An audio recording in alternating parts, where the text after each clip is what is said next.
Hello, everybody. Welcome to this special late night podcast. So if you haven't been here before, this is the Dova Kings podcast. Usually, I have a co-host with me, Dova Ghost, but tonight we're just doing just a nice mellow one and special guests this evening.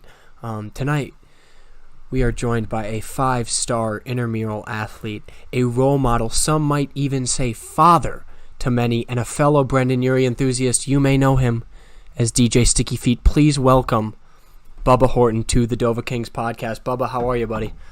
Doing great. It's good to be here. Thanks for having me on. Of course, man. We're happy. We've been trying to get you on for quite some time, but Wednesdays are not your day. So here we are on a late Saturday night.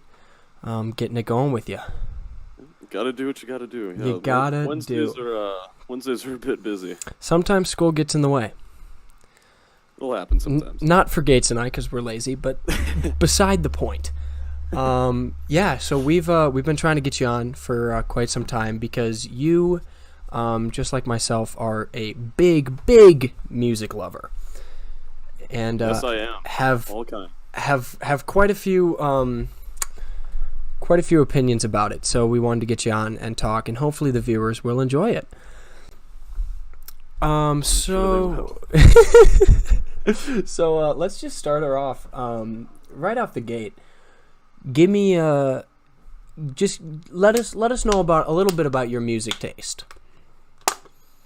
All right, so I'm more into rock and roll. Usually, like, kind of today's poppy stuff isn't really my speed. Sure.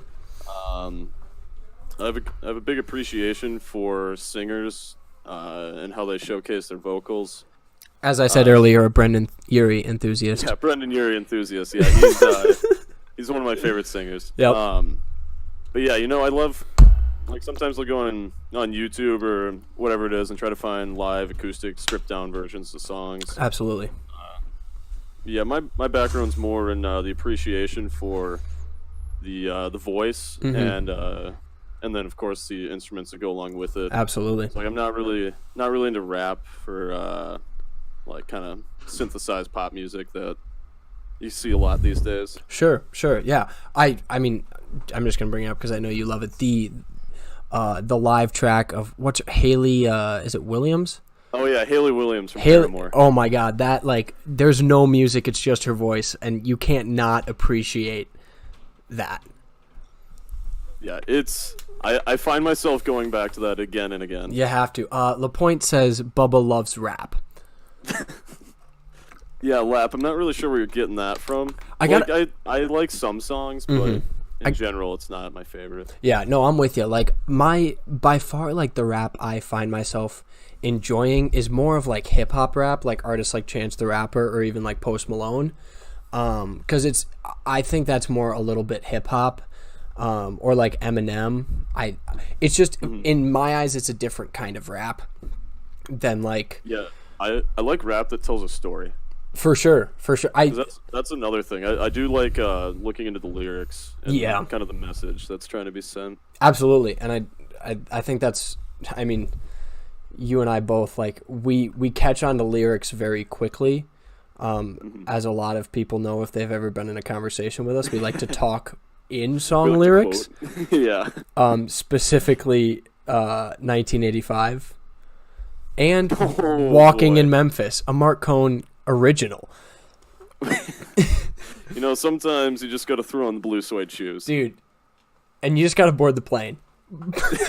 Beside the point. Moving on. I wanted to let's just start off with give me your top 5 bands that are always on the playlist, always coming back to. Top 5 bands. All right. Now you're gonna. I think you might be a little bit surprised. Couple of them. I think you'll know. Okay. But we're gonna start it off with number 5. Ooh, we have them in ranking. We love this. Yeah, actually, I do want to give a quick honorable mention to 21 Pilots. Okay. I can't I can't get into all their songs because a lot of it is like kind of just like I don't know how to describe it. It's kind of like rap, but it's like it's kind of hip hoppy. For sure. Like, I don't know. No, I'm the same way. But like the songs where he really showcases his voice, like "Tear in My Heart," "The Run and Go," "House of Gold," those songs I really enjoy, and especially, I mean, I think a lot of us have seen that cover of "Can't Help Falling in Love" that he did. You can't not love that. Yeah, so I just wanted to give a quick shout out to 21 Pilots there. Some of the best ukulele work in the near in the near music history. You just don't see it a lot these days. You don't.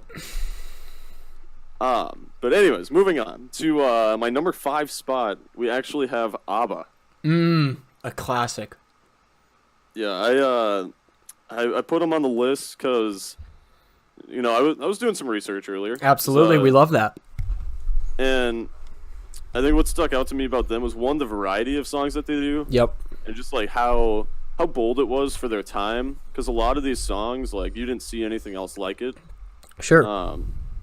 So I really like that, like the wide range of musical styles that they incorporate.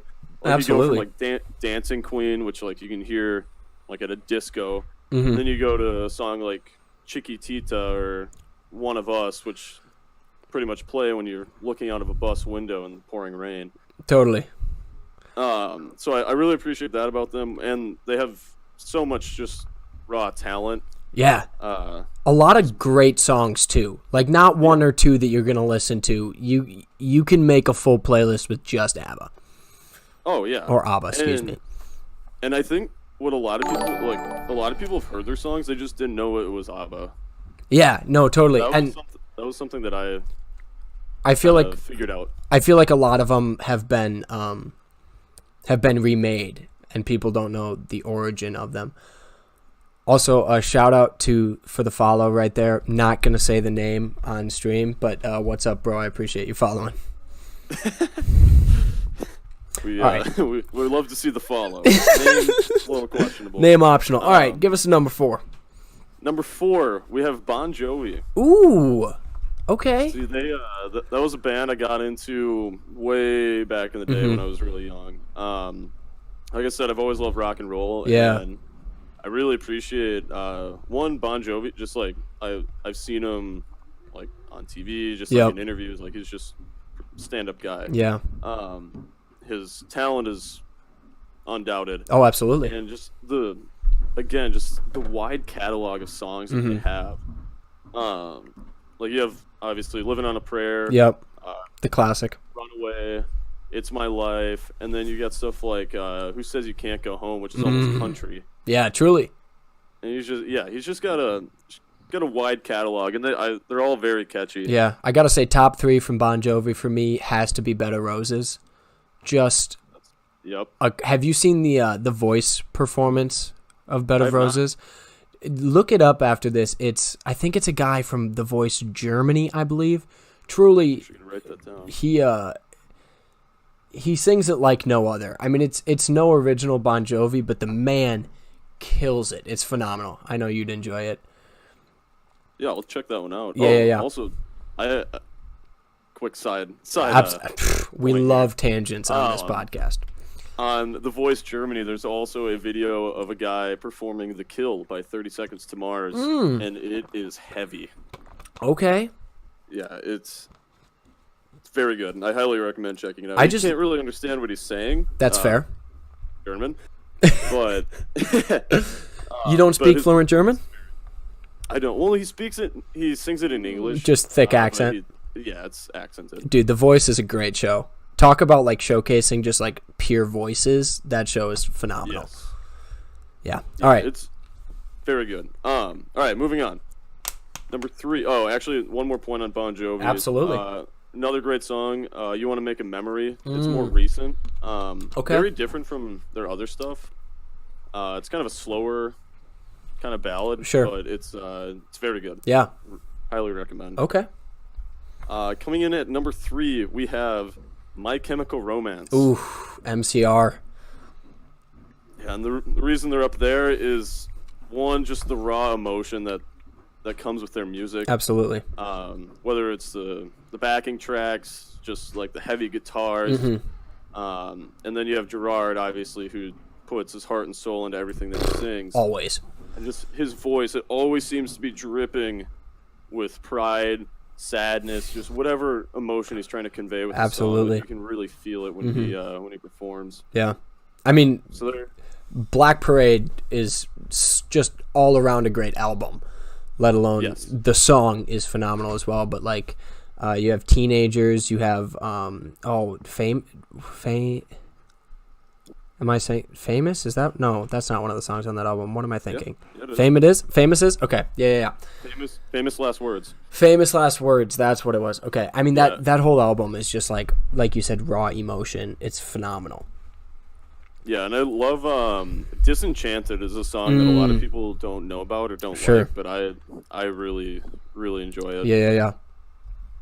But yeah, Famous Last Words. I mean, obviously, Welcome to the Black Parade, it's my favorite song. Just very fair. How beautifully composed it is, and again, just the raw emotion that comes with it. Absolutely. But Famous Last Words is definitely number 2 for me. Gotta be. Yeah, especially the ending of that song. Yes. I mean, truly, like, and I think,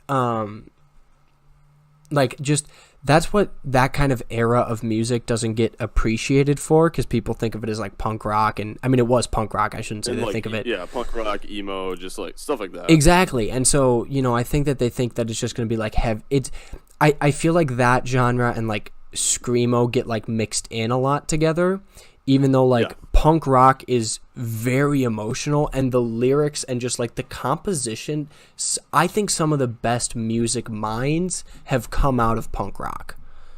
Yeah, and I think you're gonna see examples of that when we move further up. I believe I will. Yeah.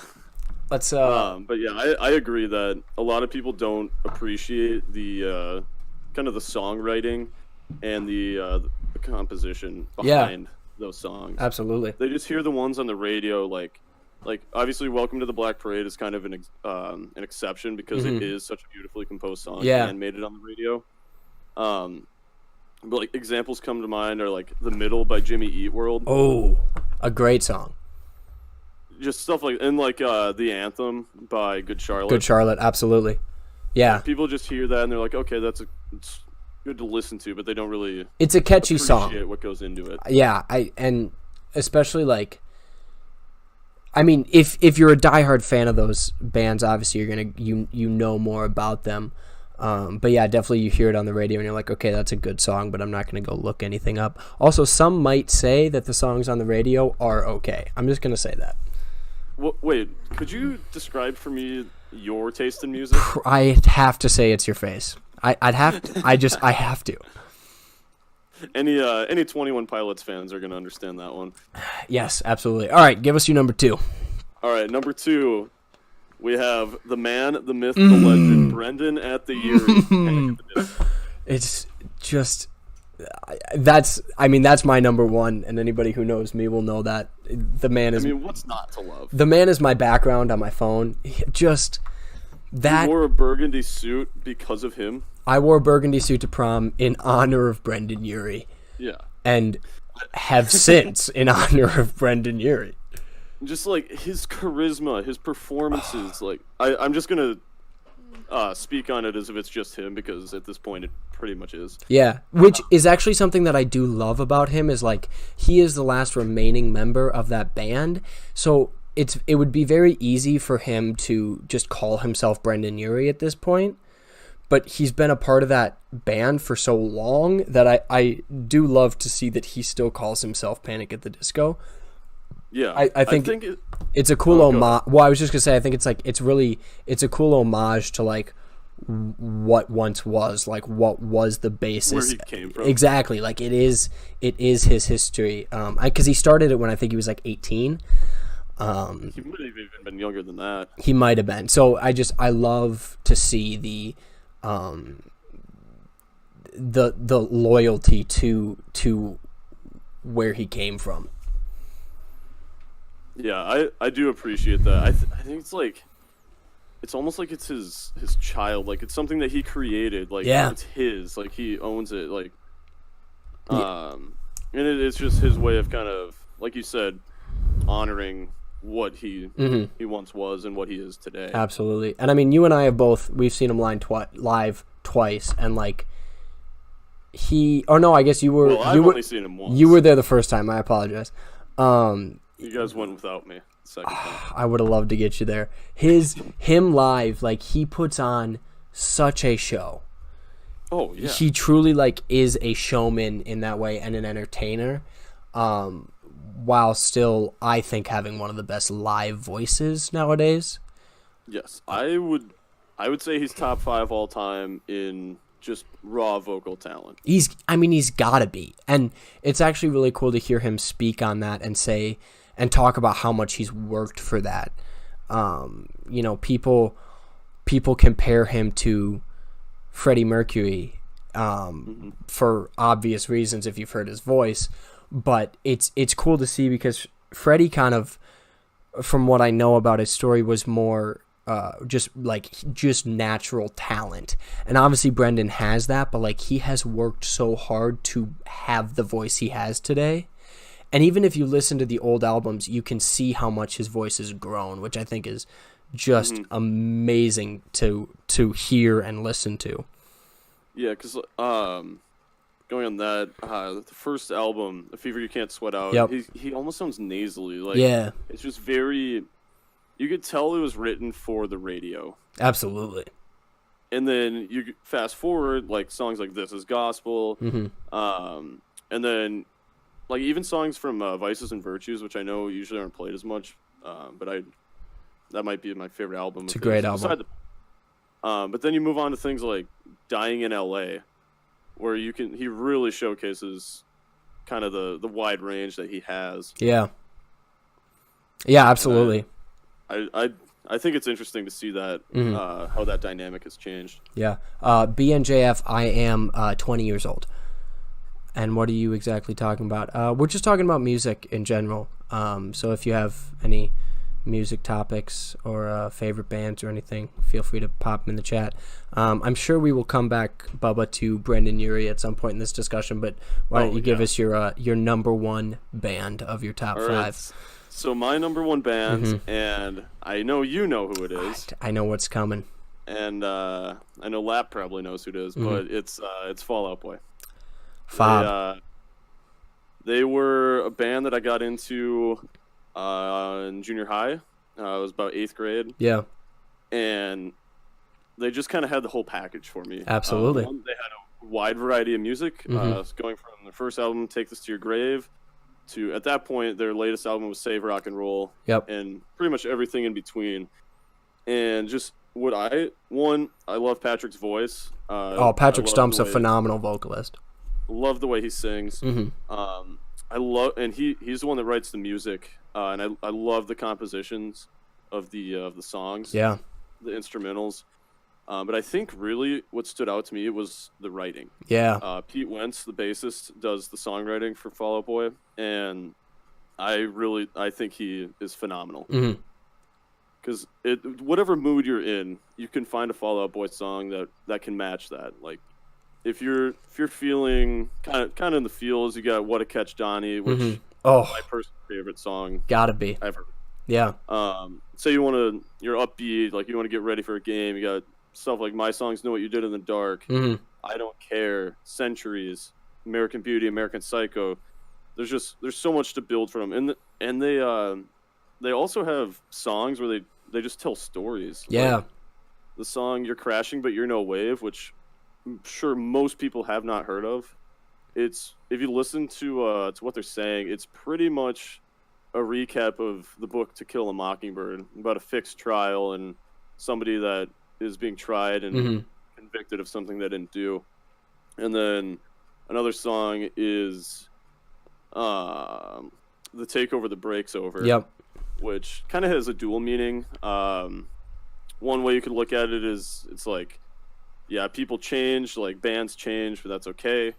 But the other interesting thing is if you read the lyrics, it kind of tells a story of like a famous like just a woman in general. Yeah. And she's kind of like falling out of the spotlight. Mm-hmm. And she hires a hitman to kill her husband to like get back into the news. And it kind of tells a story of that. Like the line, "We do it in the dark with smiles on our faces," dropped and well concealed in secret places, is very interesting. Yeah. But I highly recommend taking a look at the songwriting that goes into these songs, as a lot of people don't understand kind of what they're about if you just take it for face value. Mm-hmm. Like I know I've had to do plenty of research. Can you repeat the song title for that? BNJF was curious. The takeover, the breaks over. It's, okay. I'll type it in chat. Yeah, that'd be great. I mean, Pete Wentz is truly like a poet when he writes songs, and I know we've talked about this before, but like you can tell when Pete Wentz has written the lyrics and when Patrick Stump has written. Like Patrick Stump, obviously composition wise is phenomenal, but I do agree Pete Wentz is like a poet yes. when it comes to lyrics, and I think that's something that's phenomenal about Fall Out Boy is the mix between Patrick and Pete, because it's, you know, with lyrics like that, it would be easy for it to be more melodramatic music, and be more of like a John Mayer type sound or like a Jack Johnson type sound. But the mix with Patrick, it still gives you that rock. So like there are a lot of people who do listen to these songs and love them for just the music, and then there's people who love them just for the lyrics. Like it's the perfect mix, I think. Yeah, I think the fact that they're pretty much just kind of co-leaders of the band, yeah, really makes it work. Because without one, the other one is nothing. Oh, absolutely. Now, Patrick did do solo work when they took their break, but mm-hmm. it wasn't the same. Like, you could tell the talent was there, but the songs... He had one song, "This City," that was good on the radio. Mm-hmm. But he never really had a song that just, like, clicked, you know? Yeah. When he do it. Yeah, and... It was good music, but it just wasn't the same. I mean, and Patrick is guest artist on a lot of songs. And because he's a phenomenal vocalist, but yeah, I think you can just tell when it's a Fall Out Boy song, his voice just goes so well with the emotion of it. Another phenomenal video is the Church video by the song is Church, correct? Yeah, they have a song called Church. Yeah. I was just making sure there wasn't it was the church or my church. So the song is Church, and there's a video of Patrick Stump singing like just the harmonies with no backtrack, and you just hear his voice, and it's phenomenal. Like that's another one where like if you just want to hear pure vocals, that video is unbelievable. Oh, yeah. Also, I found recently I think I sent it to you. There's a video of What a Catch Donnie on YouTube where it's just the voice. Oh, really? Yes. Ooh. That is an incredible song. Yes, yeah, like I said, my personal favorite song. Yeah, I just want to take a second. So BNJF asked your thoughts about Eminem. Truly, like, he's my favorite like rapper hip hop artist. He's one of the only that I really listen to and enjoy, and I think it's I don't know what it is about his music that I like. It's, to me, the rapping is definitely different than today's rap and hip hop. I don't love like Eminem's newest album. I wasn't a huge fan of because I think it's more of today's music, whereas anything like the Eminem Show, even his D12 stuff, I love. So, and I think that's a lot because I think he's a phenomenal lyricist. I think his vocabulary has got to be better than anyone in the song game, and I respect him so much. So I really enjoy Eminem. I would love to hear your opinion on it. Yeah, I think he's incredible. I agree. Yeah, he tells a story. That's what I appreciate. No, absolutely, he tells a story. And I think, yeah, he also has a very interesting voice. I feel like today now I say this because I haven't listened to a lot of it, but like a lot of the music today I listen to, and it could be one of many artists that I'm listening to. Now I'm sure like if it's a lot of people could say that about like Brendan Urie if you don't listen to him a lot, but when I turn on the radio, I'm like, oh, this could be one of many artists, and it's okay music to me. But whenever an Eminem song comes on, you know it's him, just because his voice is so different and his composition is so different. BNJF says couldn't agree more. His voice sounds unique, at least to me. Yeah, I think it's incredible. I think it's one of a kind. Yeah, I like what you said about how you know that it's an Eminem song, because I feel the same way when, like, if I hear, like in our locker room, like I hear rap songs all the time, and yeah, I could not tell you who the artist is. Yeah, and I mean, but with him, I know a lot of people who are like, oh, that's J. Cole, or oh, that's, you know, I can't even. I'm trying to think of another name, Chance but the Rapper, Chance like, the Rapper. Young Thug. Yeah, Young Thug. And like some people do know it, and nothing against those artists. I think they're very talented musicians, and it's today's day and age. But it's not my cup of tea when it comes to music. Right. And now, while yeah. I personally don't enjoy his music, I think 21 Savage kind of does the same thing. We're like, yeah, that it's. I haven't listened to a lot of 21 Savage's stuff. Yeah, I like rap's not really my thing. But like even like his stuff, I can't really get into. But I know who it is like when I hear it. Sure. And I always describe rap as like, people ask me like, you know, first of all, when people ask me what kind of music I'm into, I'm really into, like, I listen to all kinds of music. Like, I listen to like Disturbed all the way to like Michael Bublé, all the way to like musical theater. Like, I'm literally all over the spectrum. Yeah, you have a very wide palette. Yeah, I mean, my two favorite artists are Brendan Urie, or Panic at the Disco, and Ben Rector. Two completely different musicians, and yet constantly I'm listening to them. So, but rap is one thing that, like, if it's on, I'm gonna enjoy it because it's music, and like I just am, like, my body is very musically driven, but I'm not gonna listen to it on my own. Right. Dova Ghost said there's a few songs that I will list that I'll throw in the playlist. Sure. I do like Mona Lisa by Lil Wayne. I think is really good. Oh, I haven't heard it. What he's saying. Sure. And it definitely depends on, you know, like, what you're doing. Real quick, Dovago says new Disturbed album is great. I haven't listened to the newest, so I'll check it out. But I think it definitely depends on what you're doing. Like, when I'm working out, I'm obviously like, I will throw on some rap, just because it's good to work out to. It's good, solid beats. But I'm not really paying attention to the song. Whereas, like, if I'm in my car or if I'm just chilling doing homework, like, I want an artist like Brendan, or an artist like Ben Rector or Jack Johnson or Eric Hutchinson, like these people that really I'm paying attention to the lyrics, and like that's what I'm getting out of the music. Yeah, it's fascinating what your mood can do to the music that you enjoy. Oh, absolutely.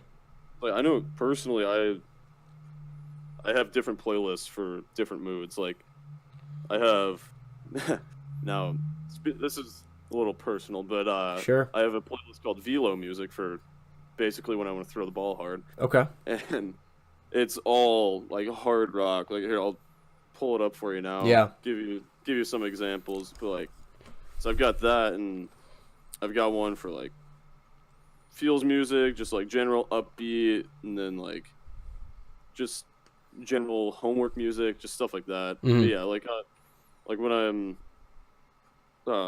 like playing catch or something, I'll throw in like Mississippi Queen, sure. Savior by Rise Against, Wrong Side of Heaven, Kickstart My Heart, mm-hmm. Jesus of Suburbia, stuff like that. Oh, Jesus of Suburbia, man, a great song. But like but stuff like that I couldn't listen to like when I'm trying to do homework. No. So it's very dependent on the mood. Yeah. And I also like something I find interesting about music is like depending on the season, I'll change my type of music Really? I like listen to. Yeah, like summer for me is a very different like kind of music that I listen to. Like summer becomes more country and more I don't not I guess it's indie rock, I guess is what it is. More like the Ben Rector type music. Like that's kind of my summer playlist. Even during the summer, like I'll go back to like Smash Mouth and like Weezer and those bands. Like I love those bands. BNJF, thank you for the follow. So like for me, that's my summer playlist. Whereas when I'm in the winter, I'm more of like a heavy rock guy, and I don't know what it is, but so like That's interesting. yeah, it's I don't know if it's because when I like growing up, like when I'm at in the summer, I'd be at the cabin and like my parents would be playing country and such. And like in the winter, like I'd be playing my own music. I don't really know, but Could be. yeah, it's so like I just think it's interesting. Everybody's like, and I know a lot of people who like, you wake up one day and you just have you just want to listen to something different. Yeah, I don't know. I think what you said about the seasons and like especially I'll use country as an example. Yeah, Like I think it just depends on the person because like I listen to country a ton in the summer just because I'm around it. Like, yeah, like especially with what I do in the summer. And like if I go to a lake, like whoever I'm with is always playing country, but I sure. personally don't like country music, Interesting. even though I've been around it my entire life, Yeah, which I just think is I thought it was interesting. Just didn't it never clicked with me. I don't yeah. know why. I'm not a huge fan of like newer country. I like Yeah, that's fair. more older country. By far, my favorite like country is Home Free, which isn't the acapella group. They're phenomenal. They're actually from Minneapolis, and Oh, they are. yeah, they're from Minneapolis, and they won. I think it was called the Sing Off. It was an acapella show that was on a Oh, my my choir teacher in junior high actually was talking about that. yeah. So it's the same show that Pentatonics came out of, which everybody knows Pentatonics. Right. So yeah, it's like they won I think 2 seasons after Pentatonics or something, but they're from Minneapolis and they have it's mainly covers, and so I think it's really good. That's interesting. Yeah. Ghost says Disturbed comes to MN in July. I think me and Juice are trying to go. LOL. Are they coming to the bank or where they? Because that would be a concert, man. That would be something else. Yeah, Disturbed is that'll get your heart pumping. That will. There will be some hard drugs at that concert. I'll tell you right now. Maybe not by Ghost and Juice, but for sure in the premise. It was kind of like at the at the Panic at the Disco concert. Like you just knew everybody was smoking a Oh, little weed. yes. Fact. Except for me. Well, except for our group. Yeah. Dude, there was not like that concert. There was not a bad seat in the house. No, we had the cheapest seats possible. Yeah, And it was unreal. yeah. Now I know. So you've seen both Panic and Fall Out Boy in concert. Yes. Give me a rundown of which you think was better and why. All right. I will be saying I enjoyed Fall Out Boy simply because the music means more to me. Sure. If you're just a casual fan, Panic at the Disco would be a better concert simply because of the show and what Brendan does kind of to showcase his talent. Mm-hmm. Now, Fall Out Boy is more obviously you have the talent, you still get the show. Like it's not quite as extravagant as Panic at the Disco. Yeah. But to me, just the way that they perform their music, I think it fits very well with the emotions that go along with them. Yeah. And like with Fall Out Boy, I know the words to every single song that they perform. Sure. Like Panic is, I know most of them, like by heart. Mm-hmm. But Fall Out Boy is it's just something different. And especially when they play some of their older songs, especially from the album Folie à Deux, which is Oof. my personal favorite. Such a great album. Like I will never forget when they turned the lights off after they just played a few songs in a row. All of a sudden, Patrick walks out to his piano and just starts playing a piano-only version of "Disloyal Order of Water Buffaloes," Mm-hmm. which is a song that they hadn't played live in almost 10 years. Wow. And it was very, very good. Emotional. And I was very glad that I went. Absolutely. Yeah, that's. Do you know why they hadn't played it in so long? I do actually, because when that album first came out, this is really unfortunate, by the way, because it's my favorite album. Yeah. I think a lot of people are in agreement with me now that are fans of the band. But it had a terrible release. People hated it. Really? Interesting. Yeah, because it was so different from Infinity on High, Mm-hmm. which is the album with like "This Ain't a Scene, It's an Arms Race." Thanks for the memories for those of Yeah. you that might not know. But it was so different, which I think is funny because Infinity on High was pretty different from Under the Cork Tree. Yeah. Which was like Sugar We're Going Down, Dance Dance. But yeah, people hated the album when it first came out, and so they like wouldn't play it live because they got booed when they first started playing it, and people just hated it for whatever reason, and so they just stopped playing it for a long time, and like they would never play What a Catch. Mm-hmm. And they didn't play anything until after their hiatus. Like, obviously, when I say they didn't play anything, Mm-hmm. I meant after they realized how people felt about it, they Yeah. didn't play anything. And then they came back, in one of their first concerts, they played, like, $20 Nosebleed, What a Catch, Disloyal Order of Water Buffaloes, Mm-hmm. and then they realized, oh, people actually love this. Yeah. And now they're starting to work it back in, which I really appreciate. One, I think that's an easy thing I shouldn't say easy, but a common thing you see with bands. I'll use another example of Panic at the Disco. Like they get their big album, and then they feel like they can't just keep going with the same old because people will get bored. So they try to switch it up. Right. Panic did it after their first album, and then they came out with Pretty Odd, which Pretty Odd is still one of my favorite albums. But at the time, a happy, upbeat album. Yeah, but it was very different, and they recorded it like the Beatles. They recorded it all live, and so it was definitely different. And you even see it with a lot of older, like, 80s bands. You know, a lot of the rock genre. You can look at most of those rock bands, and they have an album that's a little different from the rest. Whether that's pressure from themselves, pressure from record labels, but if it's a band that has, you know, a good 5, maybe 6 albums, you're usually going to find one that's not like the others because they're trying to change it up. Right. And ultimately, you're going to see them come back to the same old because it's so different. A great example of that is Queen. Like, all of their albums are slightly different, but that's who they were. They actually became more popular because of it. Like, nobody was doing anything like Bohemian Rhapsody. Nobody was doing a rock opera that was 7 minutes long. And, you know, they said they didn't want to keep doing the same thing. And so for them it worked out, but for a lot of bands you see it just not come to fruition from what they had hoped. Right.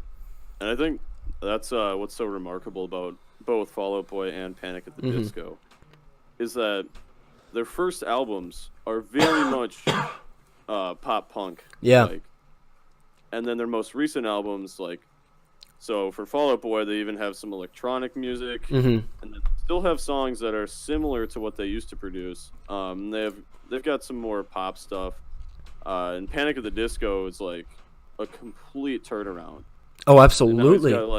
He's got a ballad like Dying in LA. He's got Yeah. High Hopes, which is like blasted on the radio all the time, and it's just a great pump up. Yeah. He's got Say Amen, like Roaring Twenties. Like, they're just all so different from what came before them, but yet they're all so uniquely theirs. Yeah. Which I think is why they're so successful. Well, and, you know, a lot, like, you talked about earlier how both Panic and Fall Out Boy have kind of a song for any mood, whether you're wanting to rock out and, let's say you're trying to throw hard or whatever, and you put on like a rock song, or you're kind of in the feels and you want something like that. They also have, their genres have slightly changed over time, like you were just saying. So, there's kind of a genre for everyone, which is kind of unique in bands today. Like, people who are listening to High Hopes probably are not loving some of their older stuff. Like, for me personally, I love Panic at the Disco. You know this, they're my favorite band. But this new album was not my cup of tea, because it was so hip-hoppy, and it was so, like, High Hopes is so made for the radio. Right. It doesn't, in my opinion, it does not showcase his voice as much as I think it should. The chorus is very, one or two notes all the way across, which is why I'm glad that they've started to play Hey Look Ma, I Made It, because that shows kind of more of his range and more of his musical talent. But I mean, for me, Death of a Bachelor is one of my favorite albums ever made. And I think, don't even get me started. Dude, I'm gonna get you started. Like, for me, I think it's because it's so, it has kind of, even within an album, he somehow captured different genres. Like, it's, go for it. Like, you have Death of a Bachelor, obviously the title track. Yeah. You got Impossible Year, the finisher, which is kind of on the same page as Dying in LA. Yep. Which I've mentioned that a few times. If you can't tell, I really like it. And then, like, Don't Threaten Me with a Good Time, Golden Days, House of Memories, Crazy Equals Genius. It's all very different. Yeah. It seems to all fit the same theme of the album, which I think is amazing. Yeah, I've actually seen when it first came out, and I was looking into it, because I had kind of taken a hiatus from Panic at the Disco. I had listened to their first album, and then I really liked Pretty Odd. Excuse me, I got something in my throat. And then I actually got a text from somebody who was like, "Hey, like, Panic at the Disco is coming to concert in Minneapolis. I know you like them." And I was like, "What album are they playing? Like, why are they in concert?" And so that's kind of how I came onto Death of a Bachelor. And so when I was doing research about it, and who knew that it would change my life in the way it did. Like, when I think of senior year, all I can think of is Panic at the Disco. But it was described as kind of like a musical theater album. And for me, that could not be more true. Like, for instance, American Idiot. It was turned into a musical. It was kind of in that rock opera type situation, as far as like storyline and such. So that's one of the reasons that I was drawn to it so much, was because of the way it was laid out. Yeah, I think you bring up a good point about American Idiot and how it's turned into a musical, just kind of showing the power that a fully connected album can have to a listener. And I actually wanted to ask you a question. Yes, please do. Along those lines, give me your like top 3 to 5 albums of all time that you think are like fully put together, whether it's the story they tell, the content of the quality of the songs, just anything like that. Yeah. Top 3 to 5.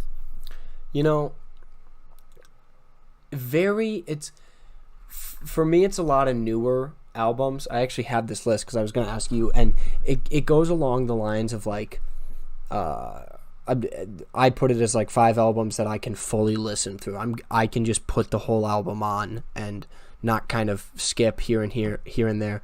And it's a lot of newer albums for me, a lot of older music. Like, I love Billy Joel. I love that whole genre. I love Prince. I love Michael Jackson, a lot of that stuff, but I don't listen to their whole albums. So for me, like, Death of a Bachelor, obviously, Folie à Deux, as we had mentioned.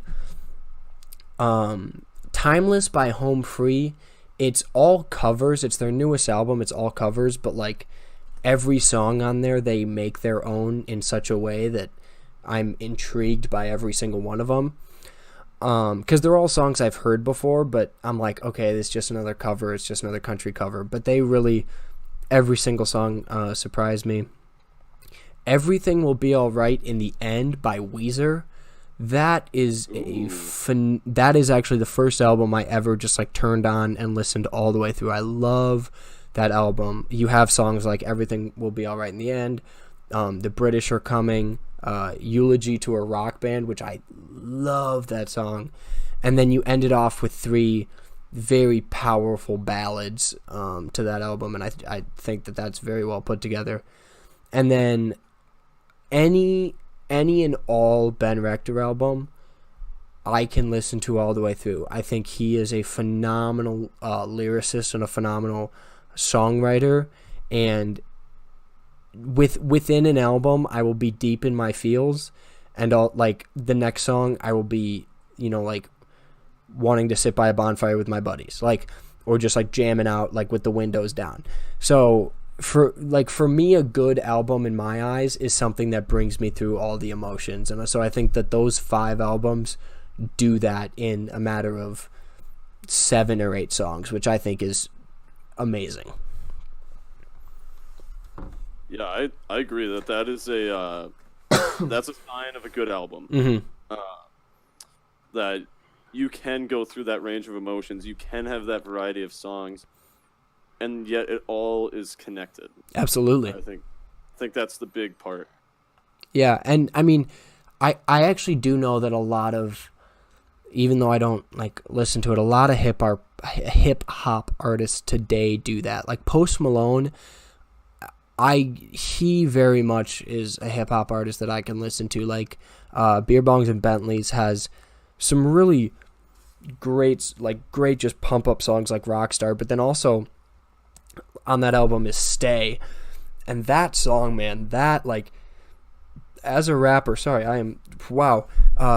a rapper, like most of his songs are rap, and then Stay just slows it down. He sings it out, and you can tell that like he's using a little bit of auto tune, and usually that bugs me, but it's so pure that I don't even mind in that case. So I do know that a lot of hip hop artists do that nowadays. If I was into the music more, I think I could appreciate that. Yeah. Oh my goodness.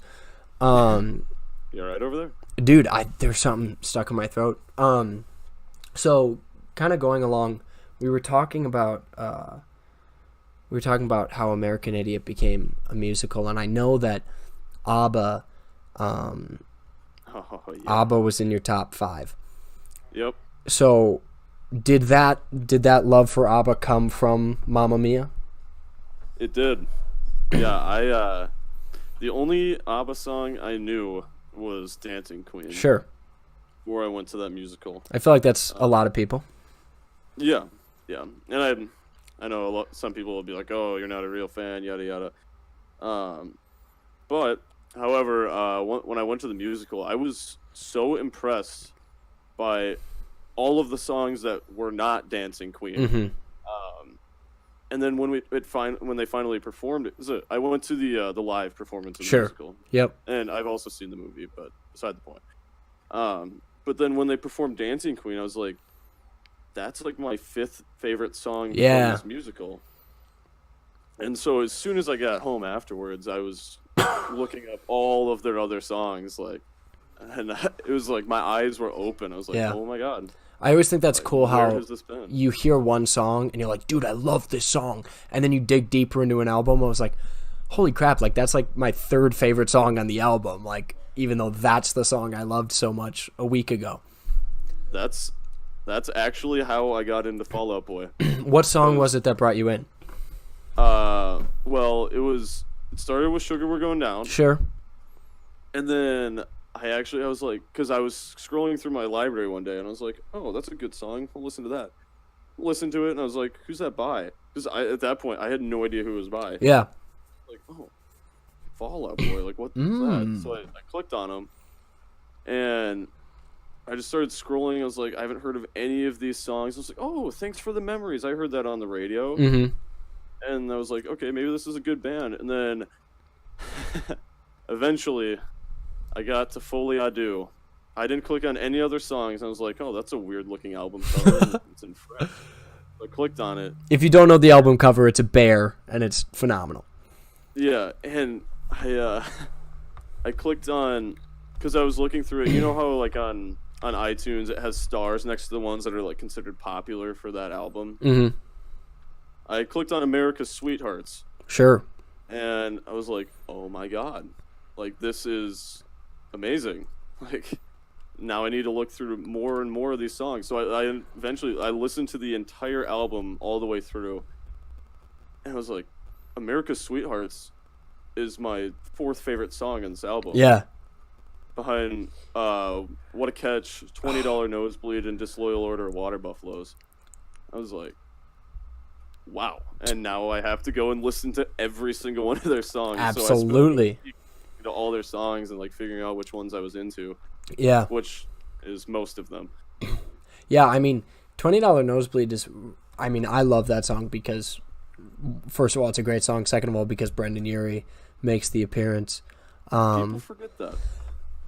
I mean, I didn't know it until you told me. That's it sounds actually so similar. They do. Have you listened to that Little Dicky like Earth song? I haven't. Didn't that come out like 2 days ago? Yeah. So it has a bunch of different artists singing in it. And Brendan Urie was in it, and I was disappointed with myself because I didn't catch it at first. No way. Like I listened through it. I think he has like not even like a full sentence.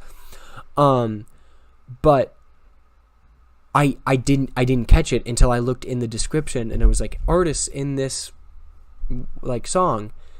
And yeah, Gates just put it in the chat. But I was like, oh shit. So then I went back and listened, and I was like, oh, there it is. It's also the most Brendan line ever. He says, "I'm a fat fucking pig." It's the best thing ever. He is right after Zach Brown Band. But I thought that Of course, that's the line that he gets. I'm a fat fucking pig. That's how he sings it. That I loved. Okay, so I really like that whole music video and like the whole thing with all the artists. Like it was incredible. It had a great message. I thought it was really cool. The lyrics in my head were really dumb. Like, what do you mean by that? Just you could like it could have been. It kind of in my head could have been like a We Are the World situation, way back when with like one of those kinds of songs. Well, but not as good. Like you could very much tell when you were listening to it that it's Little Dicky, and I fully anticipated that when I saw Little Dicky. I'm like, okay, this is gonna be like at one point, like one of the lines is Justin Bieber sings, "I'm a baboon, I have a red anus." Like that's one of the lines in the song. Good so for the kids. Yeah, I think it has a really cool message. It's obviously about not, polluting our earth and trying to save the animals and just really like coming together and saving our earth in general, which I think is a very good message, and that's one of the powers of music is that it can relay those messages. But it could, and the animation was brilliant. Like if you haven't watched, like you should watch it. The animation is phenomenal, but it could have definitely been a We Are the World situation, and instead like I kept getting caught up on the fact that like, oh, that's kind of like a weird line.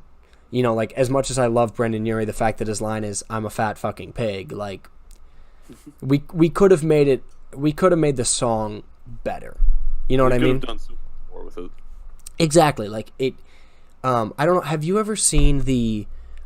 There was an animation made about 3 years ago. I gotta look, and it's. Let me look this up really quick. It's I Dreamed a Dream from Les Mis, but it's all in animation, and it's about basically like animal rights and like people killing elephants and baby seals, and like it tells this story, and it's beautifully done. Like at the end of it, I'm like tearing up, and I'm like, oh my god, like that was beautiful. And So I was really hoping for something like that, and then at the end of, like at the end of the music video, literally like it's an animation of Leonardo DiCaprio on the tip of the Titanic, and Little Dicky's like, we should be more like Leonardo DiCaprio because he seems like he knows what he's doing, this and this, and I'm like, it just totally took me out of it. Like you have, Yeah, that's maybe they're just trying to like appeal to a wide audience. yeah. I don't know. I would love to hear your input sometime later after you've watched it, but I just, in my head, like, you have all these phenomenal artists, and the only thing that was missing to me was the writing. And it wasn't even like Little Dicky didn't write it. It says in the description of the video that he didn't write it. It was a handful of writers. And I didn't even hate, like, Little Dicky in that situation is a very good, I'm going to call him the host, because he kind of played that part in it where, like, he Kind of segue to the next singer. exactly, like, he was he was the face of it, which I'm totally fine with. Gates just said they made a video on a song that's funny and will draw attention from kids who think it's funny. Yeah. But the thing about making like a song funny is it doesn't last as long. Like in my eyes, like a deep emotion doesn't last as long as comedy. And so like it'll be talked about for the short term, but I think if there was a little less comedy and just a little better writing, it could go long term. Like, especially because like we have to look at the demographic. Yeah, that's gonna read really well to kids, but like the kids aren't the biggest population on this earth. And like, yeah, I get that they're the upcoming generation, but like my parents are 50. Like they still got 40 years left. They can still like make a difference in their lifetime. And I think that you could have made a song that reached more than just like kids thinking it's funny. Because like my parents would watch that and be like, this is fucking ridiculous. Like they're talking about a baboon's ass. You know what I mean? So Yeah, I mean, I haven't seen it yet. Yeah. But the way you're describing it, it definitely sounds like they could have done a better job to appeal to like people our age, like say 20 to 40. I'll give you a pretty big range. Yeah. People that, yes, they're young Mm-hmm. and could find humor in it, but you got to give them something more. Yeah. Yeah, and like I know a lot of people that like resonated with it and like was like, oh, this is really awesome, like look, like it's a song about Earth, this and that. Like I think that's amazing, but we also could have made a song that can be played on the radio, something like We Are the World. That song was played on the radio, and like I said, I have everything about that song. I think like that whole video was phenomenal. The animation, the like the fucking like all the singers, obviously I think it's great. Gates says it's on the radio. Okay, I guess once again, younger kids on the radio. Like I think we could have reached a bigger demographic with this song. You do know what they say about the songs on the radio. They're okay, dude. Yeah. Yeah, no, I don't know, like how is that song on the radio? There's so many cuss words in it. Like how much of that song is getting cut out? Literally, like, one of the first lines in the song is, I have a red anus. Times have changed. Times have changed, dude. Yeah, I don't know. And it's not even because it's Little Dicky. Like, I have nothing against Little Dicky. Even though, like, I'm not a huge rap fan. Nothing against it. What's that song that him and Brandon Urie do together? Do you know what I'm talking about? Molly. Good song. I enjoy it. I really like I like the message behind it too. Yeah, it's a great message. The lyrics, I really enjoy it. That's my one beef with this thing is just the lyrics. Dude, I wish Gates was on here. He could talk a little more with it. Saved App Money is my fave. I don't know any. So I'm gonna be honest. I don't know any Little Dicky music. I know Molly because Brendan Urie's in it. That's all I know. And I've heard Professional Rapper. Okay, couldn't even tell you what that song is. He's like, I know he's big though. He's a good musician, and he's definitely got like a personality for something like that. Right. So I mean, truly shout out to Little Dicky for doing this. I think it's a great thing. And my beef is not with Little Dicky for the lyrics, because Little Dicky, from what was told to me in the video description, he is not the one that wrote it. So no Little Dicky slander tonight. Gates says he has good beats, but he runs a persona like he is an artist, like Lonely Island. Yeah, which I'm not a huge Lonely Island fan. I know that might. I'm not a huge fan. Once again, they're comedic. They're comedic songs. Because they don't take themselves seriously. Yeah, exactly. Gates just typed all caps. I just had sex. Here's the thing: they're songs that like are very funny.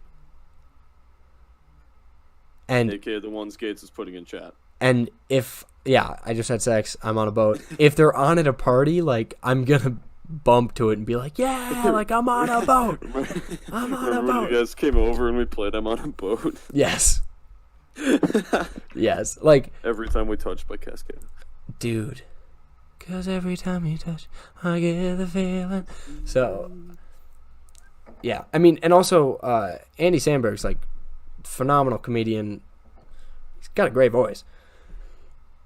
Just not my cup of tea. I guess not the type of music that I'm looking for. Right. It's, in my eyes, it's kind of like, not as much, but it's kind of like Bo Burnham. You know who Bo Burnham is? Yes. Yeah. His songs, very funny. I very much like when I'm watching them in a comedic, like in his comedy special, I think they're really funny, and I enjoy that he puts music into it. But they're not the type of song that I'm gonna like turn on in my car. Right, like Lonely Island, I don't have on any of my like playlists, Sure, so to speak. But like, if I'm with a group of people and like we would just want to have a good time, like yeah, sure, I'll throw on I'm on a boat. Absolutely, because you're gonna get a good laugh out of it. You're gonna be like, yeah. Like Mother Lover. Yeah, love that song. Yeah. Definitely like a different, once again, like we've talked about, different setting. Yeah. Yeah. You got to look at it through the right lens. Oh, absolutely. And, I mean, here's the thing. I will never, like, speak I shouldn't say speak poorly. All music to me is, like, I respect it. Because it's music. I think it takes a lot to be an artist and to make music, and I always have to respect them for that. Fair. I very rarely will I say that's a bad song. I will just say it's not my preference. The one song that I do not like is Old Town Road. Wow. Hot take. Hot take. I think Flaming hot takes from Palmer here. I think Old Town Road is a bad song. Like, and here's, before Billy Ray, it was a good song. What? I think you don't like Billy Ray? I think it's worse with Billy Ray. Oh, I love the Billy Ray version. To me, like, because before, like, in my eyes, it was a rapper kind of like, not, in my eyes, it was kind of like a rapper, like, mocking country, even though I know that wasn't his, like, intention. It was just a rapper kind of singing his tone of country, which I think is it was a good song. Once again, not my preference because I don't really love rap and I don't really love that genre. Thought it was okay. He's doing his thing. That's great. Billy Ray Cyrus, like, got nothing against Billy Ray. Old Billy Ray, Achy Breaky Heart, I'm all in. I am all in for that shit. It's not Billy Ray, but I kind of think he's a sellout for this. Oh, see, I listened to that song through the same lens that I listened to like The Lonely Island. Sure. Because I don't take it seriously. Yeah. Like if I took it seriously, like when I first heard it, I was like, what the hell is this? Like why is this a thing? But now that I'm just like, it is what it is. Like, it's funny. Yeah. Gates says there is a story behind it, like why he did it. I'd love to hear the story. Yeah, I don't know it. The song was on the country charts, then it got voted, or like, I don't know, it was voted, but it got removed because they said it didn't have enough country elements. Okay. And the same thing happened to Billy Ray, where like one of his songs was deemed to be not country enough. Okay. I did not know that. I can respect Billy Ray for doing it then. He's helping a young artist that he thinks deserves to be on that chart. In my opinion, I don't think that deserves to be on the country chart. Yeah, it doesn't. Literally, it's just the lyrics that are country, and the fact that Billy Ray is on it now. Yeah, like the musical style is definitely not country. It's kind of the same way as like I used to get pissed when like Taylor Swift would perform at the CMTs. Like, yeah, you were country. Your music is no longer country. Go play on a pop radio. Yeah. Like, that's, if you want to cross genres, that, I'm not like, do it. That's great. Don't then try to still like just call yourself the new genre. That's why genres are a thing. You know? So that's cool that Billy Ray is doing that for him. I still don't think it should be on the country. Even with Billy Ray, it doesn't sound country. But it's Billy Ray, man. Okay. Best thing Billy Ray Cyrus ever did was help birth Miley Cyrus. and be Hannah Montana's dad. Let's not forget that. Well, his acting career was quite fruitful. Yeah, I'll say. I mean, Jason Earls? This is Jackson Rod Stewart bouncing his way to history. Dude was like 40 years old playing a 16-year-old. That's the dream, man. And now Mitchell Musso's like a criminal. Jackson Rod Stewart. Blow out the mic. Dude, Kai's impression of that was freaky good. Oh, that was high quality. Hot take. I love this song, one of the most underrated songs. Mitchell Musso, Emily Osment, If I Didn't Have You. It's a banger. We're just flinging out the scorching hot takes. Only the hottest of takes on the special guest podcast. Yeah, I don't know what it is about that song. Like, I guess I see what you're saying. How you have to look at it in that lens of like comedy. And I think the problem I have with it is like when Lonely Island comes on, I feel like most people have that lens on. Yeah.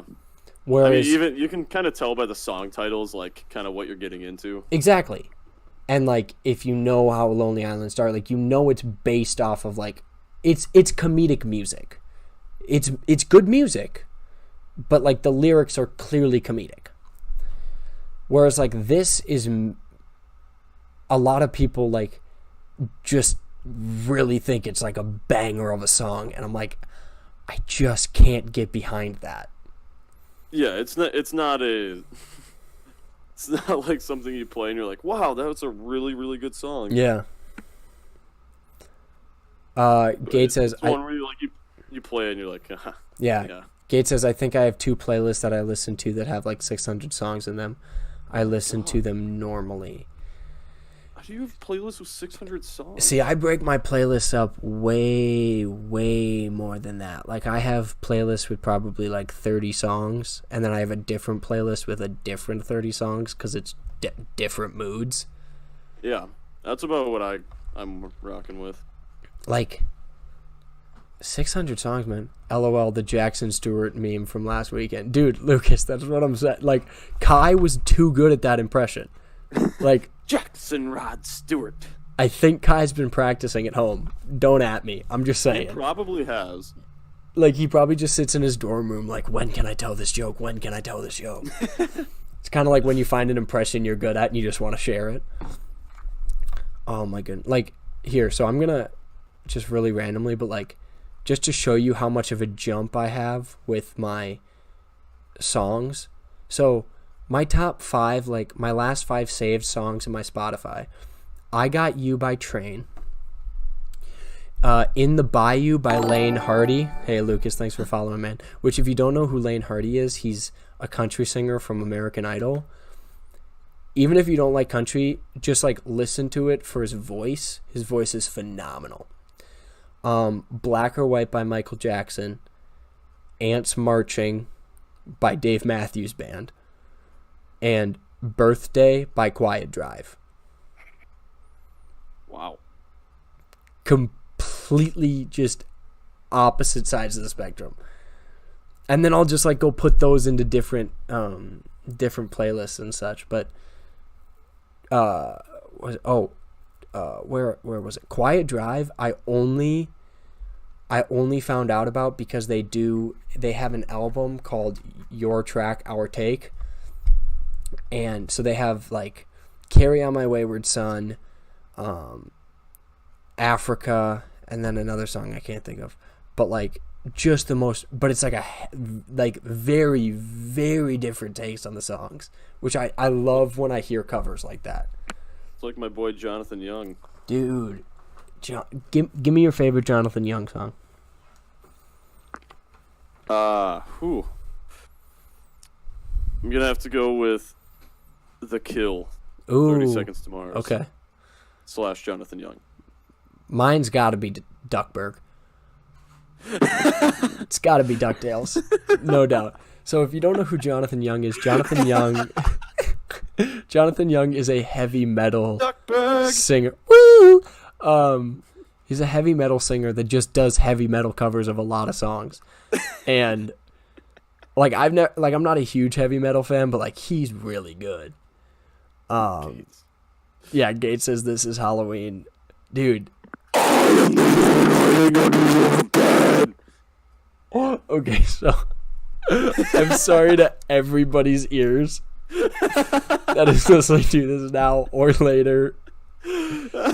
Bubs will pay for the surgery. I don't know. Yeah, that's my bad. I'll wear that. Dude, like that. So I love cover artists. Like I was talking about Home Free earlier. Like even Pentatonics. Pentatonics like does a lot of their fame has come from covers, which I love that. Yeah, I do like listening to other people's takes on popular songs. I will give my own personal favorite example. Can't Help Falling in Love, originally by Elvis Presley, as performed by 21 Pilots. Oof, it's such a good. And a close second is I Want to Be Like You, Fall Out Boy, originally from The Jungle Book. Dude, I Want to Be Like You is such a good song. So fun story about 21 Pilots. I went to college with a girl. She was in the theater department with me. She went to high school with like the guys from 21 Pilots. No way. Like I guess I should say went to the same high school because they were like out by the time she was in, but she was friends with one of their younger brothers. Huh. And so she was telling me the story about how they would always like post flyers and stuff for their like gigs around town. And because they're out of Ohio. Yep. And so they would like post like flyers and stuff, and everybody at school was like, we're not going to your gig at the coffee shop. Like, you're not that good. And so she was telling me how, like, her friend, this brother, would always try to get her to come. She's like, I'm not coming. Like, it's like, yeah, a bunch of people have bands in high school. I'm not coming to your gig. And now she looks back and she's like, oh shit, like, I probably should have gone. I should have gone to the gig. And all of a sudden they became big. She's like, oh, that's on me. That's tough. It's so crazy, though, because, like, it's right. A lot of people have, like, these high school bands, and you're like, oh, that's cool, you're making music. And then all of a sudden, you blow up. I mean, sometimes you just gotta bleed to know that you're alive and have a soul. Dude, it's actually interesting how, because 21 Pilots is put into the same grouping with Panic at the Disco and Fall Out Boy very often. It's kind of like those three bands are put into the same grouping, and yet you and I both love Fall Out Boy and Panic at the Disco, and aren't, like, other than a few songs here and there, aren't huge 21 Pilot fans. Yeah, they're definitely different. Yeah. Gates says Austin Willette's band, next big band, don't at me. I've never heard their music. I don't know what kind of music. Oh, in the background you can see Dale with his Heavy D. What was I gonna say? I had something. I can't remember. Oh, a reason I love covers is because you see a lot of, like, it gives artists a chance to kind of share, like, what their musical inspirations are. For instance, Brendan Urie does it with Moving Out, Anthony song by Billy Joel, and also obviously Bohemian Rhapsody. Like, I think it's cool in that way to share, like, to bring old songs into the present. I agree. I think, especially with him, because if you listen to his interviews, he talks a lot about how those are his influences. Mm-hmm. But, like, somebody that just hears High Hopes on the radio, there's no way they correlate that with Bohemian Rhapsody or Moving Out. Yeah. Or even, like, when he performed Big Shot in front of Billy Joel.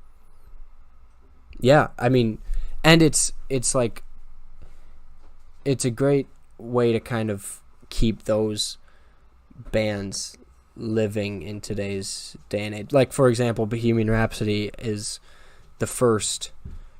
It's the only song to ever hit the top of the charts in 2 different decades. Really? Yeah, well, because I did not know that. It hit the top of the charts when it first came out, and then also it hit the top of the charts once it was in Wayne's World.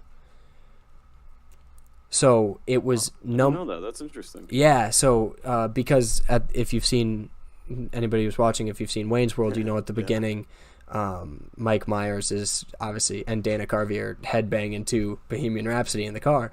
And so because of that, like, that song, not on a lull, but, like, you know, the younger generation was not as familiar with Queen. And after that movie came out, there was a whole new resurgence of that song and of Queen, and it hit the top of the charts again. And so it holds, I believe it's the only song to be top of the charts in 2 different decades, which... I can't imagine any other song would be. Yeah, Lucas says that movie is amazing. It's a great movie. It's just, like, it's also, like, great skits. Like, when you watch, like, the old SNL skits of them, it's so good. But, yeah, I mean, I can't imagine another song that would be. But I also, so one band that I wanted to talk about was Greta Van Fleet. They, like, yes.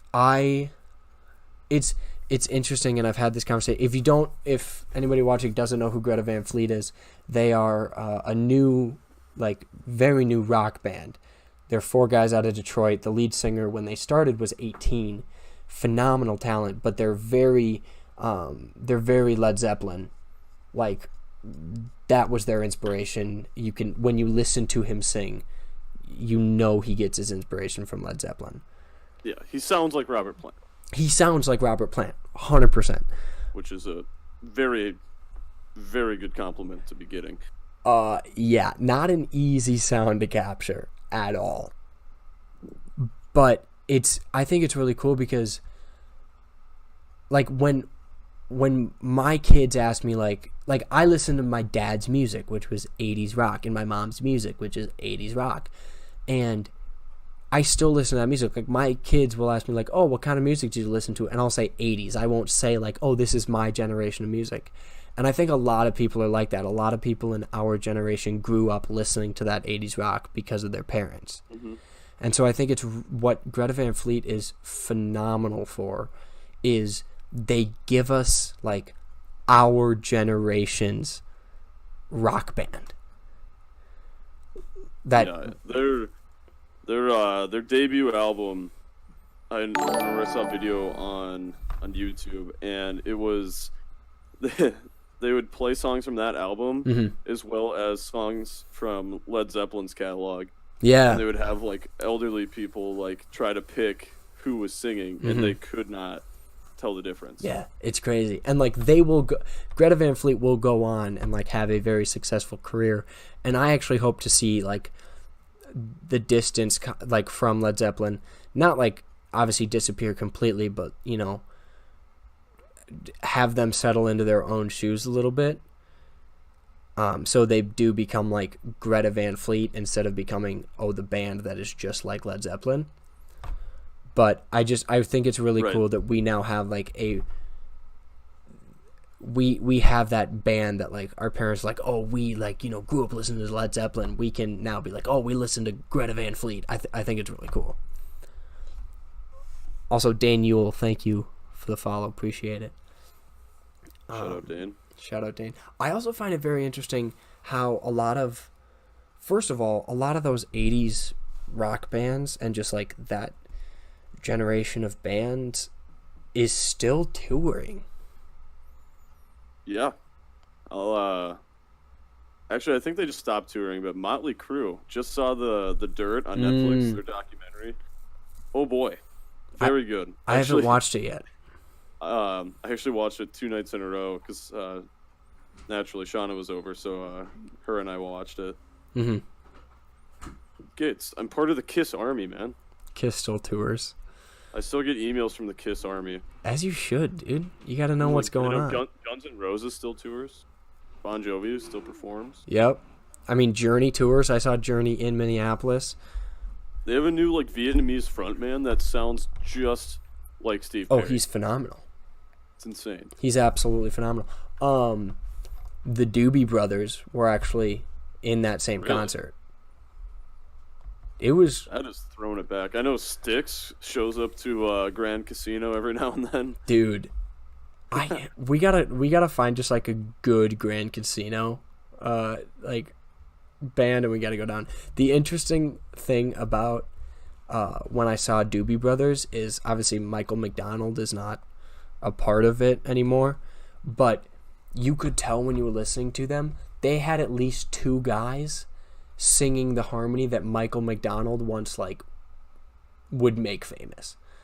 Like, it took 2 people. Like, that's how powerful of a singer Michael McDonald was. It takes 2 just to make his part as pronounced. Pretty impressive. It's so impressive. It's crazy. But, yeah, like, dude, that Vietnamese...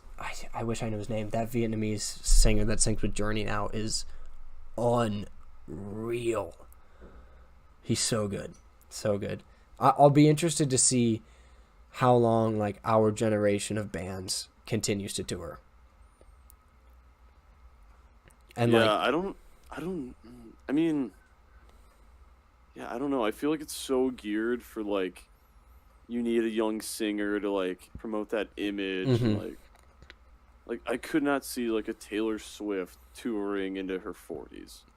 Yeah. Or, like, a Justin Bieber, or, like, just anybody like that. Well, I mean, you're definitely right when you say that music has now also become much more visual. Like, to become famous in music, you definitely have to have the look. Yeah. Like, you look at those, like, bands, like, Mick Jagger, as much of a womanizer as he may have been, was not a good-looking dude. Right. Billy Joel. Billy Joel. Love the man. His voice is like butter. Not a good-looking man in any way. He truly was the downtown guy. But Looking for an uptown girl? dude, she's been living in her uptown world. I'm just saying it. I can't think of his name. The lead singer of the Cars. Cars. But he that's another band I love, dude. Cars is great. But yeah, they're Ciao. Ka-chow, Lightning McQueen, shout out. I am Speed. Side note, did you see Cars 3? No, I only saw the first one. You didn't even see 2? No, I'm an OG. How dare you? I only see originals. Alright, fair. But, yeah. Same with Shrek. You haven't seen any of the other Shreks? No, I've only seen the first one. I mean, to be fair, you can stop at the first with Shrek. It's only because you can watch that movie over and over. Like, I could watch Shrek 1 and then Shrek 1, or watch Shrek 1 and Shrek 2 and be just as happy. You know what I mean? Like, there's no need to watch the sequel when you can just watch the original again. I find myself quoting that movie more and more as the years go by. Yeah. Okay, yeah, Gates, that would be an exception. Interstellar 2, you'd have to. Interstellar or Inception, I'd have to watch. Dude, Inception 2 would be insane. Shrek, right? Greetings, fairy tale things. Dude, Shrek soundtrack, so good. So good. Like, what? Gotta be. Bad Reputation, Joan Jett. Oh my god, dude. You got All Star, you got Bad Reputation, you got I'm a Believer, you got Hallelujah. From misery to happiness today. You got dude. That best. I'm gonna say it. Best Pixar album and one of the best for sure. movie albums. I would say the only movie album that could come close. Frozen. Oh. I thought you were gonna go with Guardians of the Galaxy. I never saw that movie. It's that became a hit album because it's a lot of 70s music. Really? Yeah. If you just look up, I mean, reminds me of Guitar Hero then. Yeah, dude, huge Guitar Hero guy. You don't even need to listen to it. Just if you look up Guardians of the Galaxy, you'll know half the songs on there. That's always promising. But so I was watching. There's a new show called Whiskey Cavalier. That sounds fancy. And I was watching it with Dale and Jen right before hopping on here to do this, and they had a bunch of these famous songs because they were. It's about an FBI agent. It's kind of James Bondy, but so they're over in Europe. They're over in Prague and all these places. And so they had all these famous songs, but they were all in different languages. Really? So we're sitting there jamming, trying to figure out which song is which. It was all of a sudden we hear very intensely in this thick Czech. It was not English. It was in. Is Czech a language, or do they speak something in Czech? Honestly, I have no idea. I could not give you an answer. Couldn't tell you. But you just hear the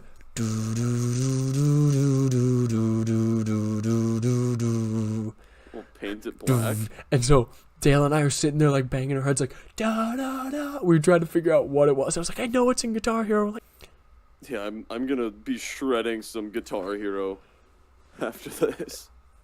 Lucas's friend, shout out Lucas's friend, left his Guitar Hero here for the week. Ooh, that's huge. So, I 5-starred Cliffs of Dover earlier. It was sick. That's massive. Gates says Czech is a language. Okay, so then it was in Czech. Dude, OG Guitar Hero, huge. What are you playing it on? 360. It's high quality stuff. Dude, the PS2 Guitar Hero. The only person I know that still has that is Haley Schmidt. Get it from her. Please. Like, it's at her house. Please. And get it from she's her. in There's no way she Australia. plays it. No, she does. All the time. What? Really? Yeah. She's insanely good at it. No way. I need to play her. Dude, no joke. She will kick.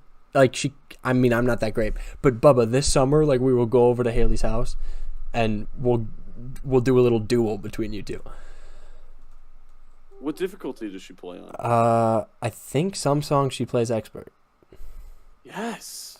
No, I'm not joking, dude. I went to Dave & Buster's one time with her, and like I play on medium. I don't play on hard. I'm not good at Guitar Hero.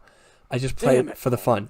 And so I was like, okay, let's play. She goes, all right, I'm on hard, and you can only choose one difficulty. So I was like, okay, guess I'm on hard too.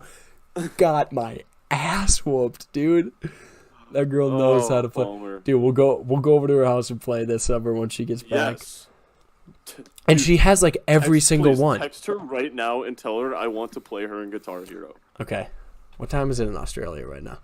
Doesn't matter. She'll get it eventually. Wait, I'm gonna look at it right now. Yeah, dude. She has like every single one. I need to hang out with her more. Okay, that's just a fact. Okay, let's see what time it is. I've been trying to get 100% on My Name is Jonas for the last week, and I keep getting 99. My Name is Jonas. Yeah. Why don't I know that song?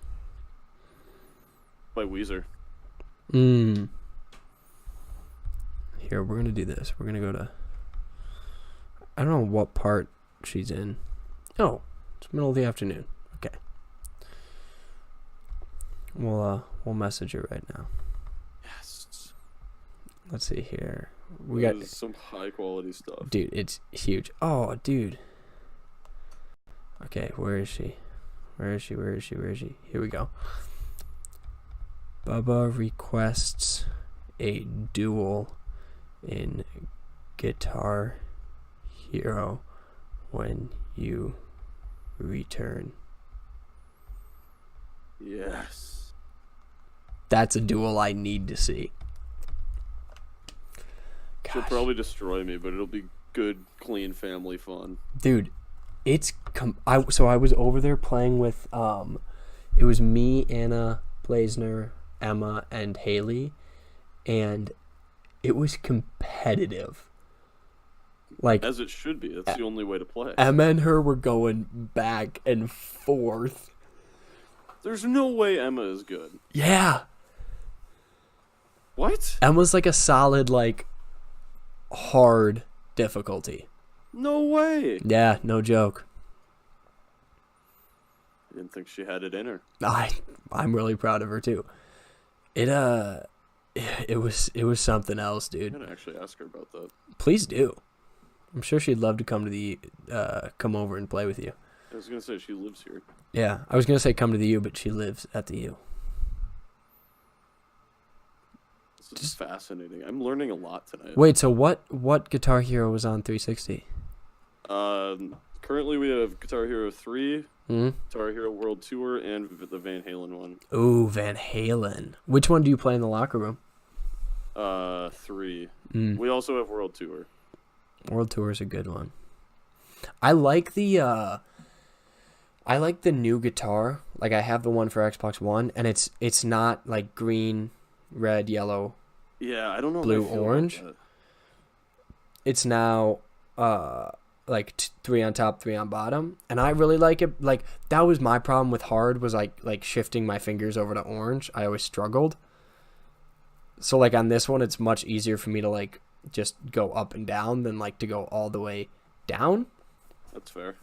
So like I enjoy it, but the songs aren't as good. Yeah, I see. That's why I think. Yeah, I agree with Gates there. Guitar Hero 3 is the best because it's just like the popular songs that are on it are like actual rock songs. Yeah. And even the non-popular ones, it's like, okay, that's great guitar work. Like, it's fun to play. Like, it's fun to listen to. Like, it goes hard. Whereas like now, like even on the next World Tour, the only reason I like it is because you can play on separate difficulties when you play against people. Mm-hmm. So like if I want to play on hard or expert, like somebody else could play on medium. Yeah. But there's like Heartbreaker by Pat Benatar is the hardest song on that game. Yeah. And it's just, and the rest of them are just pop songs. At least they have The Kill, 30 Seconds to Mars. That's true. But it's just all chords. Like I enjoy playing it because I love the song. Yeah. But it's all chords. Talk about a multi-talented man, Jared Leto. Oh yeah. I didn't even know that was him. Like I knew that song, and I did not know that it was Jared Leto. See, I didn't know he was an actor. I was the other way around. Oh, really? Yeah, I knew he was 30 Seconds to Mars. That's funny. Gates said, I just love Rock Band because there were drums and other things to play. I was always a Rock Band guy because I liked playing the drums more than the guitar. Really? Because I could play the drums. You actually have all of it. You have guitar, bass, drums, and vocals. Really? Because I could play drums on a higher difficulty than I could guitar. Fair. Because I can keep a beat well, and I can hit different things, but I just couldn't get my finger to slide. I just couldn't do it. Yeah, I struggle with it too. I'm getting better though. Something Yeah. to strive for. Gates says drums and bass were my favorite. I want to learn how to play the bass guitar because it's because it's only 4 chords. I mean, it's only 4 strings, and it's a lot of finger picking, and that's the thing that I struggle with the most with learning actual guitar is the strumming pattern. Like the alternating strumming. Not strumming in general, but hitting. I struggle with the strumming. I don't know why. Most people say it's the other way around, but I guess I'm just weird. It's the same reason I like playing the ukulele is because it's 4 strings. It's just easier for me. Fair.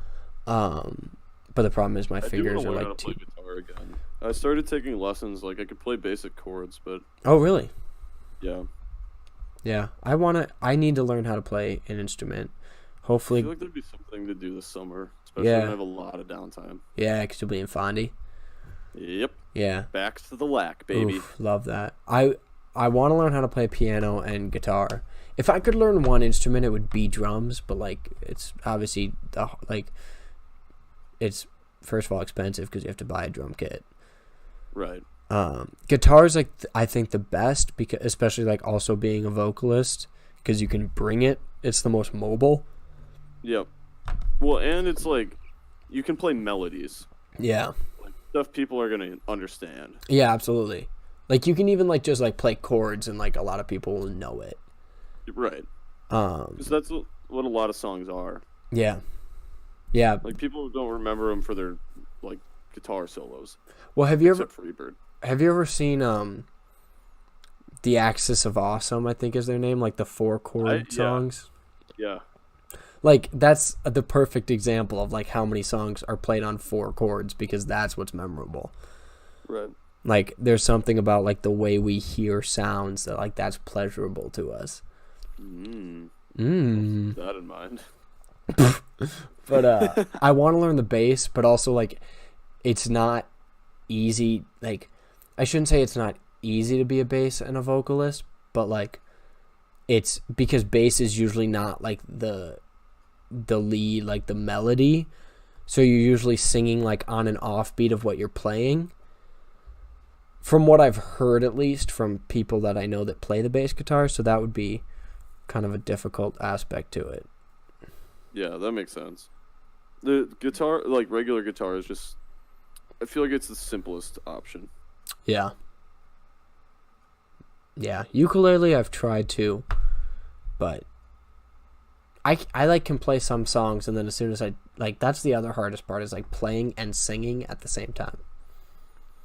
Yeah, even when I play Guitar Hero, if it's a song I know and I I start trying to sing along, and then it's oh, man, I just missed all of those easy notes that just came up. Yeah, exactly. I'm way too focused when it comes to Guitar Hero. It's not even fun until after the song, and I'm heavily breathing, oh my god, I did it. See, when I play songs on hard, I can enjoy the song. Yeah. Except for Knights of Sidonia, because that one's hard as hell. But when I play an expert, I'm focused on what I'm doing. Yeah. I feel if I'm just playing a casual song, on hard, like Welcome to the Jungle, Story of My Life, When You Were Young. I can just like mindlessly play and just enjoy the music. Mm-hmm. My one like thing that I'm proud of on Guitar Hero, because like I said, I play on medium. It's the hardest difficulty I can play on. I can play some songs on hard, but like not well, like, but I can get through it. But my one like claim to fame is that I used to be able to play Surrender backwards. What? Like I knew that, like I had played it so much and I knew the song so well, and like I'd play it on medium, so obviously it's not hard, but like based on the beat, I could play it backwards without looking at the screen. Really? Yeah, like I would just turn like around and look at the wall and play it, because I thought I was really cool. I can't anymore, but I thought it was really cool at the time. None of my friends cared. They're like, well, cool. I care. Thanks, buddy. I saw a video on YouTube of a guy that got like 98% on Through the Fire and Flames while wearing a blindfold on Expert. Dude, watching some of those people on YouTube play, and they're like using two hands up on the cutlers, I'm like, you baffle me. Yeah, well, because on Expert and Hard, a lot of the notes that are on slides, you don't have to strum. Yeah.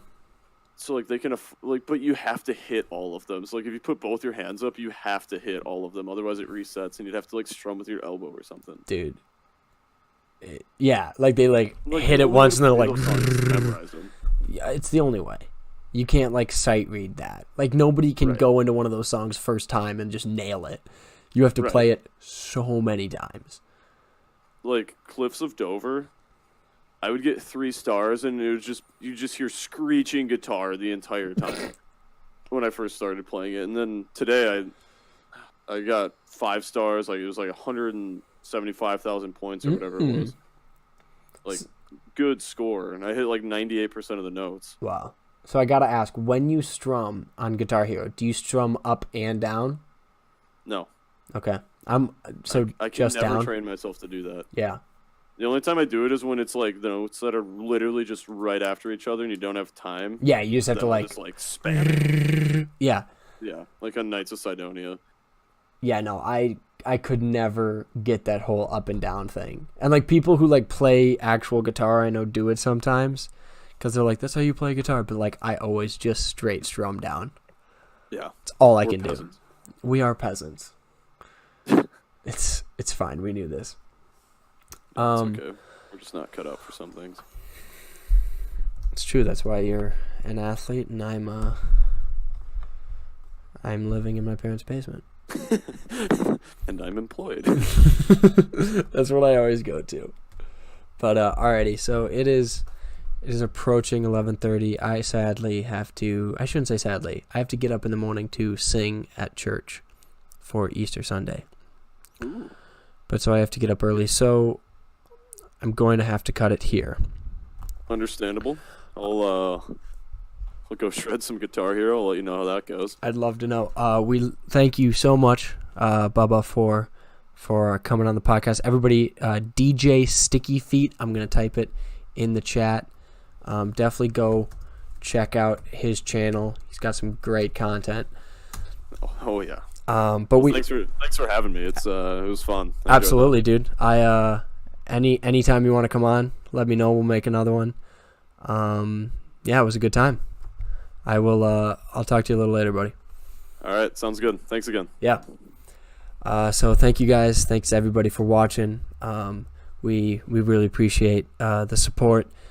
We do this. We usually do this podcast every Wednesday, 2 p.m. Central Standard Time, and then obviously some fun things like this. My personal account, Dova. This side of the screen, Dova Palms. It's my Twitter. It's also my Twitch. It's also my YouTube. And my usual co-host, Dova Ghosts. Same thing, Twitch, Twitter, and YouTube right here. We also have our Dova Gaming Twitter if you want to check that out. And then we post all these videos to our Dova Entertainment YouTube. I will put that in the chat right now. So that's where this will be posted. But yeah, thank you guys so much for the support, and we will see you next time.